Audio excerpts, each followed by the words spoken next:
नमस्कार। बिहार की राजनीति के एक जाने-माने बड़े नेता थे श्री रामविलास पासवान जी। उनकी राजनीतिक ज़मीन से शुरू हुई थी और उन्होंने अपनी जाति के लोगों के लिए बहुत सारे काम किए, बहुत काम किए। उन्होंने एक अपना लगभग साम्राज्य बनाया, अपनी एक पार्टी बनाई, आज बेचारे नहीं हैं और उनकी विरासत को उनके बेटे सँभाल रहे हैं।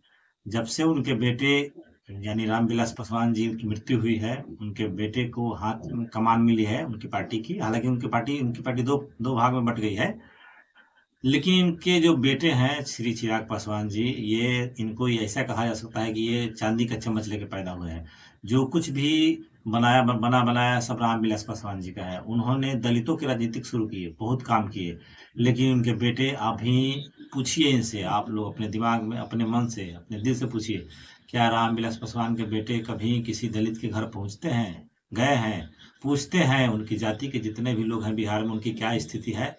किसी के पास गए हैं? कोई भी जानकारी रखते हैं? कुछ नहीं, सिर्फ़ एसी कार में घूमते हैं, एसी घर में रहते हैं और बस जिस दल के साथ होते हैं, उस दल से एक तरह से जिस गठबंधन करते हैं तो समझौता करते हैं, एक करार करते हैं कि 5 सीट लोकसभा की चाहिए और पाँचों सीट अपने रिश्तेदारों के नाम से लेते हैं।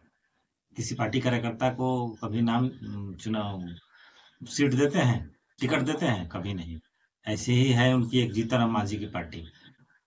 वो भी ऐसा ही 3 या 4 या 2 लोकसभा की सीट की डिमांड करते हैं, जिसके साथ जिस गठबंधन में होते हैं और वही बस अपने रिश्तेदारों के लिए, अपने बेटे के लिए, बहू के लिए, दामाद के लिए।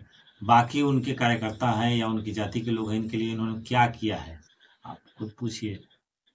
रामविलास पासवान जी ने किया था लेकिन इनके बेटे कुछ नहीं करते हैं। ये हनुमान बनते हैं।